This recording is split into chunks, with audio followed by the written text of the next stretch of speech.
Good morning. আমার নতুন একটা ব্লগে তোমাদের সবাইকে স্বাগত। নতুন বছরের শুরুটা কিন্তু আমার খুব সুন্দরভাবে হয়েছে। ভাগ্যক্রমে নতুন বছরের প্রথম দিনটি ছিল বুধবার, তাই আমার ছিল ডে অফ, আর ওনার তো এমনিতেই ছুটি ছিল।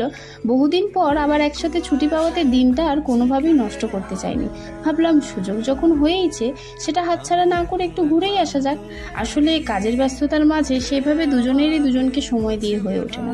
তবে সারাদিনের মাঝে যদি 5 মিনিটের জন্য দেখা করার সুযোগ পাই, সেটাও যদিও আমরা হাতছাড়া করি না। যাই হোক, কোথায় ঘুরতে গেছিলাম সেটা আশা করি তোমরা বুঝতেই পেরেছো। তবে তারপরেও কিছু জায়গায় গেছিলাম, যেমন ভিক্টোরিয়ার পরে ক্যাথিড্রাল চার্চে গেছিলাম, প্রিন্সেপ ঘাটেও গেছিলাম। তার আগে খাওয়া দাওয়াটা সেরে নিয়েছিলাম ডেকার্স লেন থেকে।